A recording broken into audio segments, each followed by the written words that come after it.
Hello everyone, स्वागत है आपका मेरे यूट्यूब चैनल में। आज की क्लास में हम क्या करेंगे कि प्रीवियस ईयर क्वेश्चन का ये सेकंड लेक्चर है। अगर आपने पहला लेक्चर नहीं देखा है तो आप जाकर देख ले, क्योंकि देखो सीईटी में प्रीवियस ईयर क्वेश्चन को अगर आप देख लोगे किसी भी एग्जाम में, अगर प्रीवियस ईयर को देखते हैं तो हमें उससे एनालाइज हो जाता है कि आगे आने वाले में कैसा किस पैटर्न का क्वेश्चन आ रहा है और किस चैप्टर से कैसा क्वेश्चन आ रहा है। ठीक है, तो इसको देखना इसलिए इंपॉर्टेंट हो जाता है। तो पहले हम क्वेश्चन करेंगे। तो क्वेश्चन में हम क्या करेंगे कि क्वेश्चन तो आपको हम बताएंगे, तो आप क्या करेंगे, वीडियो को पॉज करके खुद से क्वेश्चन करने की कोशिश करेंगे। ठीक है, इससे आपका भी प्रैक्टिस हो जाएगा।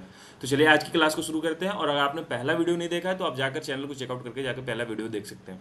ठीक है, और बाकी आप अपने दोस्तों में भी वीडियो को शेयर करें, और अगर आपको वीडियो पसंद आ रहा है तो वीडियो को लाइक करेंगे, चैनल पर नए हैं तो चैनल को सब्सक्राइब करेंगे। ठीक है, चलिए पहला क्वेश्चन है, find the missing term in given series. अब इसमें मिसिंग टर्म हमें बताना है, तो ध्यान से देखो कि ये मिसिंग टर्म जो है, वन का स्क्वायर करने पे 1 आ जाएगा, 3 का स्क्वायर करने पे 9, 5 का स्क्वायर करने पे 25, फिर 7 का स्क्वायर करने पे 49, उसके बाद क्या 9 का स्क्वायर करने पे 81। तो उसके बाद क्या होगा 11 के स्क्वायर करने पे, मतलब ऑड की संख्या में बढ़ रहा है। पहले 1 का, 3 का, फिर 5 का, फिर 9 का, फिर 11 का। तो 11 के स्क्वायर करने पे कितना आता है 121। तो यहाँ पे मिसिंग नंबर, ये जो क्वेश्चन मार्क यहाँ पे क्या हो जाएगा 121, ऑप्शन सी। नेक्स्ट क्वेश्चन पे चलते हैं। नेक्स्ट क्वेश्चन क्या कहता है, 64 solid iron sphere of radius R melted to form a sphere of radius R, find R ratio, बड़ी आर रेशियो छोटी आर। देखो क्या कह रहा है कि छोटा सॉलिड आयरन स्पेयर था। ठीक है, एक गोला था छोटा सा, 64 सॉलिड आयरन स्पेयर को क्या छोटे गोले को मिला के एक बड़ा स्पेयर बनाया जाता है। ठीक है, ऐसे छोटा स्पेयर 64 छोटा, उससे मिला के क्या किया जाता है, मेल्ट करके बड़ा स्पेयर बनाया जाता है। और ये जो छोटे वाले जो स्पेयर है, इनका जो रेडियस है वो आर है, छोटी आर है। और ये बड़ा वाला स्पेयर जो बनाया जाता है, इसका जो है बड़ा आर है, रेडियस है। तो हमसे पूछ रहा है कि आप उनके रेडियस के बीच का रेशियो बता दो। ठीक है, तो चलो अब इसी को निकालते हैं। तो आप जब भी अगर कोई चीज़ पिघला के अगर दूसरी चीज़ में कन्वर्ट किया जाता है तो वॉल्यूम की बात होती है। तो वॉल्यूम जो होता है वो आयरन स्पेयर का होता है, मतलब सॉलिड आयरन स्पेयर का वॉल्यूम का फॉर्मूला जो होता है 4/3 पाई आर क्यूब होता है, पाई आर क्यूब होता है। ठीक है, यही हमारा फॉर्मूला होता है। तो आप ध्यान से देखोगे तो क्या किया जा रहा है कि 4/3 पाई आर क्यूब में हम 64 से मल्टीप्लाई कर दे छोटी वाले आर में, तभी तो 64 का वॉल्यूम इक्वल होगा किसके, बड़े वाले गोला के इक्वल। तो ये क्या हो जाएगा, पाई बड़े वाले आर क्यू के बराबर। 4/3 से 4/3 कट जाएगा, पाई से पाई कट जाएगा। ठीक है, और ये आर क्यू है, ये क्यू से क्यू कट गया। ठीक है, अब यहाँ पे क्या हो गया 64/1, और ये इधर जाके क्या हो जाएगा r/r। ठीक है, 64r, ये क्यू नहीं कटेगा, क्यू कैसे कट जाएगा भाई, ध्यान से, क्यू नहीं कटेगा, मिस्टेक हो गया, क्यू नहीं कटेगा। तो ये क्या हो गया हमारा, ये हमारा हो जाएगा आर क्यू। अब ये इधर जाने के बाद ये इस पे भी क्यू है, इस पे भी क्यू है। ठीक है, तो ये हमारा हो गया 64/1 equal to 4 cube R cube, 64/1 equal to R cube by छोटी आर क्यू। ठीक है, 64 को हटाएंगे 1 बाई, और ये पूरे होल पे आ जाएगा क्यू। अच्छा, हम क्यू को अब इस साइड भेज देंगे तो ये क्या हो जाएगा r/r, और इधर क्यू जाने के बाद हो जाएगा 64 पे 64/1, तो ये क्या आ जाएगा 4/1। मतलब आर, बड़ी आर और छोटी आर के बीच में जो रेशियो होगा वो 4:1 का होगा। ठीक है, यही हमारा आंसर हो जाएगा। ऑप्शन नंबर कौन सा, ऑप्शन सी। नेक्स्ट क्वेश्चन पे चलते हैं। नेक्स्ट क्वेश्चन क्या कहता है कि द वैल्यू ऑफ √4 625 का क्यूब क्यूब। तो अब इसका हमें वैल्यू बताना है। तो देखो ये बहुत ही इजी क्वेश्चन है। अगर 625 को अगर हम इसको हम तोड़ के लिखे तो ये क्या लिख सकते हैं, 5 4 लिख सकते हैं। उसके बाद ये क्यू हो गया, और ये 4 रूट हो गया। ध्यान से देखो कि अगर हमने पढ़ा था कि अगर ये पावर ए और बी हो, मतलब ए का पावर बी हो और उसका पावर सी हो, तो इसको ऐसे लिख सकते हैं ABC। ठीक है, ए का पावर BC। तो हम इसको गुना करके ये मल्टीप्लाई करके लिख सकते हैं, ये लिख सकते हैं 4, 5 का पावर 12। अच्छा, एक और फार्मूला आपको बताया था कि अगर ये रूट में हो, ए रूट में हो, तो ये क्या हो जाएगा, A 1/2 हो जाएगा। अगर आपने ये चैप्टर नहीं देखा है तो स्क्वायर रूट का चैप्टर जो है वो है आपको आई बटन पे दिख रहा होगा, आप वहाँ से देख सकते हैं, चैनल को चेकआउट करके देख सकते हैं। तो ये 1/2 हो जाएगा। अब यहाँ पे देखो ये 4 रूट है, तो ये क्या हो जाएगा 5 का पावर 12, और ये 1/4 हो जाएगा। तो ये कट जाएगा, तो ये क्या हो जाएगा 5 का पावर 3, 5 का पावर 3 होने पे कितना आ जाता है इसका 125। तो इसका आंसर कितना हो जाएगा 125। देखो कितना हार्ड लग रहा था लेकिन बहुत ही इजी क्वेश्चन है। चलिए नेक्स्ट क्वेश्चन। क्वेश्चन क्या कह रहा है? क्वेश्चन कह रहा है ये 110 metre long train take 3 second to pass a pole. How long is the platform if the train passes it in 50 second. देखो क्वेश्चन कह रहा है कि एक 110 मीटर लॉन्ग ट्रेन जो है वो 3 सेकंड में क्या करता है, पोल को पास कर जाता है। और हमसे कह रहा है कि प्लेटफॉर्म की लंबाई बताओ अगर वो ट्रेन 15 सेकंड में प्लेटफॉर्म को पार करती है। ठीक है, तो ये 110 मीटर लॉन्ग जो दिया हुआ है और 3 सेकंड टाइम दिया हुआ है, तो इससे हम स्पीड पता कर लेंगे। तो ये कितना हो जाएगा स्पीड हमारे पास 110/3 मीटर पर सेकंड। ठीक है, इससे हमें स्पीड पता चल गया। अब हमें प्लेटफॉर्म की जब लंबाई दी हुई है तो इसका इसका जो फॉर्मूला होता है स्पीड बराबर speed equal to train length. ठीक है, प्लस प्लेटफॉर्म की लंबाई प्लेटफॉर्म लेंथ। ठीक है, लेंथ बाई टाइम। ठीक है, तो हमारे पास जो है 110/3 मीटर स्पीड दिया हुआ है, मीटर पर सेकंड स्पीड दिया हुआ है, 15 सेकंड टाइम दिया हुआ है, और प्लेटफॉर्म की लंबाई ये ट्रेन की लंबाई 110 मीटर दिया हुआ है। तो हम प्लेटफॉर्म की लंबाई इजीली निकाल लेंगे इस पे पुट करके। 110/3 ये ट्रेन की लंबाई 110 प्लस प्लेटफॉर्म की लंबाई कितनी हो गई ये निकालना है हमें। टाइम कितना हो गया हमारे पास 50 सेकंड। हम इसको क्रॉस मल्टीप्लिकेशन से उधर भेजेंगे तो ये क्या होगा 110 इंटू 15/3 110 प्लस पी। अब इसको कट करने के बाद क्या होगा 5 आप इसको मल्टीप्लाई करेंगे तो 110 प्लस पी। तो पी इक्वल टू कितना हो जाएगा 440। जो प्लेटफॉर्म की लंबाई होगी वो 440 मीटर होगी। ऑप्शन कौन सा हो जाएगा? Option A. चलिए बहुत इजी क्वेश्चन था, इससे एक ना एक क्वेश्चन आते ही हैं तो इसको ध्यान में रखना है आपको। ये आप फॉर्मूला बस ध्यान में रखेंगे। अगर पोल के पास अगर कुछ भी पूछ दे तो स्पीड निकलना है। ठीक है, और अगर इस ये ट्रेन प्लेटफॉर्म की जब भी लेंथ पूछेगी तो उसमें जो डिस्टेंस होगा वो प्लेटफॉर्म और ट्रेन दोनों की लंबाई ऐड किया जाता है। ठीक है, नेक्स्ट क्वेश्चन पे चलते हैं। नेक्स्ट क्वेश्चन क्या कहता है? If the average weight of 10 student is 25 kg and that of the other 10 student is 35 kg, then the average weight of the this 20 student is. देखो कितना सिंपल क्वेश्चन है। कह रहा है कि 10 स्टूडेंट का क्या है एवरेज वेट 25 है और अदर 10 स्टूडेंट का एवरेज वेट 35 है, और दोनों को मिलाने के बाद 20 स्टूडेंट हो जा रहे हैं तो उनका एवरेज वेट कितना होगा। तो इनका सम निकालने के लिए क्या करेंगे 25 इंटू 10 करेंगे तो ये 250 हो जाएगा। नेक्स्ट 10 स्टूडेंट का सम निकालने के लिए क्या करेंगे 35 इंटू 10 करेंगे तो ये कितना हो जाएगा 350 हो जाएगा। इस टोटल को प्लस करेंगे तो हमारे पास कितना आ जाएगा 600 आ जाएगा। अब 600 का जो एवरेज वेट है ये 20 स्टूडेंट का है, 20 स्टूडेंट का ये सम आ रहा है 600। तो एवरेज वेट निकालने के लिए क्या करेंगे, एवरेज वेट निकालने के लिए 600/20, तो इसको कट करेंगे तो ये कितना आ जाएगा 30।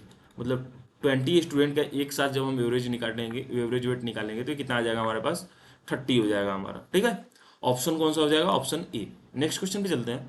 नेक्स्ट क्वेश्चन क्या कह रहा है कि A B working together can do work in 10 days। If A can do the work in 15 days then how many days will be take to do the same work. क्या कह रहा है कि ए और बी दोनों मिलकर किसी काम को 10 दिन में करते हैं और ए जो है ये उसी काम को 15 दिन में करता है, अकेले करता है। तो हमसे पूछ रहा है कि बी उसी सेम काम को कितने दिन में करेगा। तो देखो ऐसे क्वेश्चन में क्या करते हैं, पहले ध्यान दो ए प्लस बी कह रहा है और इधर ए क्या दिया हुआ है। ए प्लस बी उस काम को कितने दिन में करते हैं 10 दिन में करते हैं। ए उस काम को कितने दिन में करता है 15 दिन में करता है। ये इनका जो टोटल वर्क कितना हुआ, टोटल वर्क आप निकालोगे तो इसका एलसीएम से निकालना होता है 10 इंटू 15। तो ये हो जाएगा 5, ये हो जाएगा 2 3, तो ये हमारे पास हो जाएगा 30। तो 30 हो गया इंटू 3 इंटू 2। ये जो 2 और 3 हुआ ये इफिशियंसी हुआ। ठीक है, इफिशियंसी हुआ। और ये 30 जो हुआ ये टोटल वर्क हुआ, टोटल वर्क हुआ। ठीक है, तो फॉर्मूला जो होता है work into time into efficiency मतलब ई। ठीक है, अब ए प्लस बी का जो ए प्लस बी का एफिशिएंसी कितना है 3 है। इफिशियंसी देखो ए प्लस बी कितने, ए प्लस बी का एफिशिएंसी 3 है और ए का एफिशिएंसी 2 है। ठीक है, तो बी का एफिशिएंसी कितना हो जाएगा, बी का एफिशिएंसी 1 हो गया। तो अगर हमें टाइम निकालना है, अब बी का एफिशिएंसी 1 हो गया, आपको यहाँ दिख नहीं रहा होगा, यहाँ दिख नहीं रहा होगा इसलिए मैं इसे यहाँ पे कर देता हूँ। ए प्लस बी का एफिशिएंसी 3 है और बी ए का एफिशिएंसी 2 है, तो 2 प्लस बी इक्वल टू 3। तो बी का एफिशिएंसी कितना हो जाएगा 1 हो जाएगा। अब बी का एफिशिएंसी 1 हो गया, हमारे पास टाइम दिया हुआ है। ठीक है, तो टोटल वर्क इसी फॉर्मूला को हम चेंज करेंगे तो वर्क यहाँ और ई नीचे आ जाएगा। तो टोटल वर्क कितना है 30 है और इफिशियंसी बी का कितना है 1 है। तो टाइम कितना हो जाएगा 30 डेज, 30 डेज लगेगा उसको काम करने में, ठीक है, उस काम को। Option C. नेक्स्ट क्वेश्चन पे चलते हैं। नेक्स्ट क्वेश्चन क्या कहता है कि 44% of the number is 2288, what will be the 87% of the number. ऐसे क्वेश्चन को पिछले सेट में भी एक क्वेश्चन आया हुआ था। ऐसे क्वेश्चन को क्या करते हैं, ये लिखो सीधा, मान लो वो नंबर है एक्स, और एक्स का क्या करोगे, एक्स का 45% निकालो, कितना दिया हुआ है, 228 दिया हुआ है। अब इससे x का वैल्यू निकल जाएगा, मतलब वो नंबर हमें पता चल जाएगा, और जब वो हमें नंबर पता चल जाएगा तो उसका हम 87% निकाल लेंगे, तो वही हमारा आंसर हो जाएगा, ठीक है। मैं इसका आंसर बता देता हूँ, 4524 होगा, ऑप्शन बी। आप इसको खुद से बनाएंगे, अगर नहीं बनेगा तो आप मुझे मेरे इंस्टाग्राम पे या टेलीग्राम पे कॉन्टैक्ट कर सकते हैं पर्सनली, ठीक है। नेक्स्ट क्वेश्चन पे चलते हैं। नेक्स्ट क्वेश्चन क्या कह रहा है, the difference between two number p and q, p is greater than q is 40% of their sum, the ratio of p and q is. कह रहा है कि p और q के बीच में जो डिफरेंस है और p है उसमें बड़ा, और उनके सम का 40% है, ठीक है। मतलब ये जो कह रहा है p minus Q equal to p plus Q का 40% है, और हमें कह रहा है कि p और q का रेशियो बताओ, यही हमसे क्वेश्चन पूछ रहा है। तो आप इसको कट करोगे तो ये कितना आ जाएगा, ये हो जाएगा 2, ये हो जाएगा 5, तो इधर आने पे ये 5 को आप इधर भेजोगे तो ये हो जाएगा 5p माइनस 5q, ये हो जाएगा 2p प्लस 2q, ठीक है। अब 5p को एक जगह करो तो ये हो जाएगा 3p, इधर आने के बाद माइनस में चला जाएगा, और ये माइनस 5q इधर आने के बाद प्लस में हो जाएगा, तो ये हो जाएगा 7q, ठीक है। अब p बाई क्यू का रेशियो पूछ रहा था, तो p बाई क्यू और इधर 3 भेज दो तो ये हो गया 7/3, मतलब रेशियो जो होगा 7/3 का होगा, ऑप्शन बी, ठीक है। नेक्स्ट क्वेश्चन पे चलते हैं। नेक्स्ट क्वेश्चन क्या कह रहा है, which of the following speed is the least, मतलब सबसे कम कौन सा है इस स्पीड में। देखो 50 मीटर पर सेकंड दिया हुआ है, अब इसको मीटर, 50 मिनट पर मिनट दिया हुआ है तो इसको मीटर पर सेकंड में चेंज कर लेते हैं। तो 50 मीटर दिया हुआ है, मिनट का 60 सेकंड हो जाएगा, ठीक है। तो आप इसको चेंज करोगे तो कितना आ जाएगा, 5/6 metre per second, 5/6 metre per second. ये 70 किलोमीटर पर आवर दिया हुआ है, तो 70 किलोमीटर को चेंज करने के लिए क्या करते हैं, 5/18 से मल्टीप्लाई करते हैं, तो ये 9 हो गया, ये 35 हो जाएगा, तो ये कितना आ जाएगा हमारे पास, 35 इंटू 5, मतलब ये हो जाएगा हमारे पास 175/9 मीटर पर सेकंड, ठीक है। 5 किलोमीटर पर मिनट दिया हुआ है, तो ये हो जाएगा 5000 मीटर हो जाएगा बाई 60, तो ये कितना आ जाएगा हमारे पास 3, और ये 250/3 मीटर पर सेकंड हो जाएगा। अब इसमें से सबसे कम कौन है, तो आप देखोगे 5/6 मीटर पर सेकंड जो है ये 0 पॉइंट कुछ मीटर पर सेकंड आएगा, ठीक है। आप इसको करोगे तो ये हो जाएगा आपका अप्रोक्स में 8 पॉइंट कुछ आएगा, ये अप्रोक्स में आएगा तुम्हारा कि आ, ये हो जाएगा तुम्हारा, ये भी ज़्यादा होगा, 1 पॉइंट कुछ करके आएगा, ठीक है। तो हाँ, ये हमारा 50 मीटर पर सेकंड दिया हुआ है, तो सबसे लिस्ट कौन सा हो जाएगा, 5/6 metre per second, option B. Next question पे चल रहे हैं। नेक्स्ट क्वेश्चन क्या कह रहा है, A is 3 years younger than C but 1 year older than D. अब इसको हम लिख लेते हैं, ए बी सी डी। क्या कह रहा है, A is 3 year younger than C, 3 year मतलब 3 साल छोटा है ये ए सी से, तो सी का मान लो एक्स है, तो ए का क्या होगा, x-3, and 1 year older than D, 1 year older than D मतलब 1 साल डी से बड़ा है। D is 1 year, D is, अच्छा 1 साल डी से बड़ा है, तो यानी एक्स एक्स एक्स -3 -1 हो जाएगा, मतलब x-4 हो जाएगा, ठीक है। 1 साल डी से बड़ा है, ठीक है, x-4 हो गया। D is 1 year older than B but 4 year younger than C, 4 year younger than C, क्या है, D is 1 year older than B but 4 year younger than C. देखो 4 यंगर देन सी किससे है, 4 साल छोटा किससे है, सी से है, तो ये सब समझ में आ गया। लेकिन 1 year ओल्डर देन बी है, 1 साल बी से बड़ा है, डी जो है 1 साल बी से बड़ा है, तो ये क्या हो जाएगा, x-4 +1 हो जाएगा, तो ये क्या हो जाएगा, x-+1 होने के बाद, नहीं ओल्डर है ना, तो x-5 हो जाएगा, यहाँ पे x-5 हो जाएगा, ठीक है। और हमारे पास दिया हुआ है c is 50 years old, c का जो दिया हुआ है 50 years ओल्ड दिया हुआ है, मतलब x का वैल्यू हमारे पास 15 दिया हुआ है। What is the age of b in 50 years। अच्छा, तो b का हमसे पूछ रहा है, तो 50-5 हो जाएगा, यानी 10 years, ठीक है। हमारा क्या हो जाएगा, 10 year आंसर हो जाएगा, ऑप्शन डी। अगर आपको क्वेश्चन नहीं समझ में आया हो तो आप मुझसे मेरे इंस्टाग्राम पे और टेलीग्राम पे कांटेक्ट कर सकते हैं। नेक्स्ट क्वेश्चन पे चलते हैं। नेक्स्ट क्वेश्चन क्या कह रहा है, find a single equivalent increase if the number is successfully increase by 20%, 25% and 30%।